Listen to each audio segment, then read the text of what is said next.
ebediliza indaba zasezulwini. Alibonge igama lenkosi. Kukhona oyifanana nobaba umsiza nje umkhulu othi uma yefika uyakubamba ngamajoke, akubambe ngama-jokes, akubambe ngama-jokes. Wena uyitshela ukuthi uyajoka, cha, udlulisa umyalezo ukuthi uthe uma iqhamuka wamfika ekule muntu unkulu usemsebenzini. Yabona umuntu osemsebenzini ungeke umqondo, ungaze uyitshela ukuthi unamamuthi, udliwa umsebenzi. Udliwa umsebenzi. Manje ukuthi wena uthe uma uqhamuka ensimini la isebenza khona uNkulunkulu, kwathi uthi wena ukhamke ngakuluphi uhlangothi imude awuthe mawumbona ekuyona semsebenzini uNkulunkulu. Uthini uverse 20 mntanami? Verse 20. Ngokuba uyise uyayithanda indodana, uyikhombisa konke akwenzayo yena. Wayikhombisa imisebenzi emkhulu. Hey, awuthuli. Njoba ngikhuluma kanje nje ngifuza ubaba uNkulunkulu.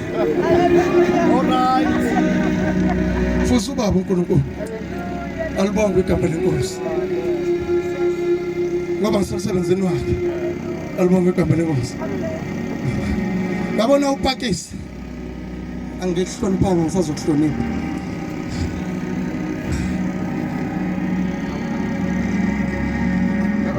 Amen.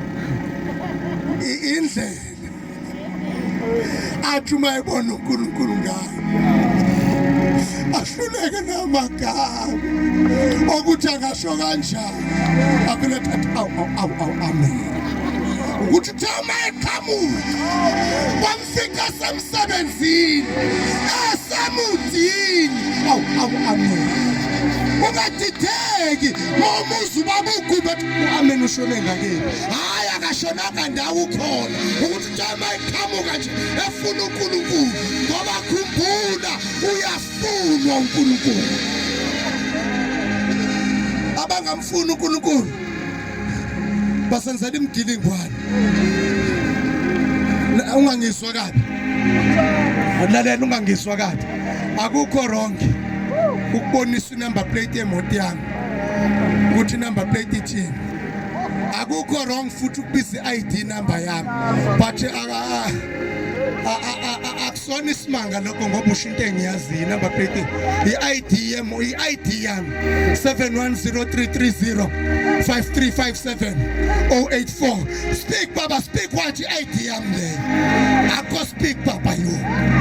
Alibonge into eyenza senze njalo ingoba sifuna uNkulunkulu, sifuna baba yo.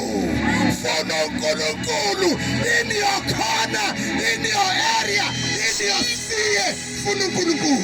Hallelujah.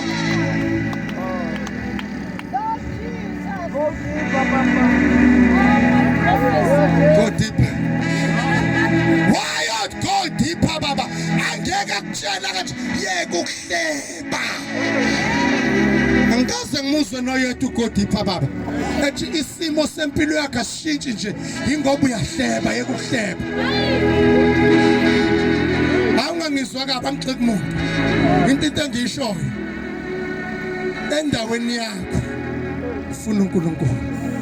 Uzomthola usemsebenzini. Mawufuna udumo uzoluthola udumo. Kodwa likhokheni. Mntanami ngiyaxolisa, busuqedile.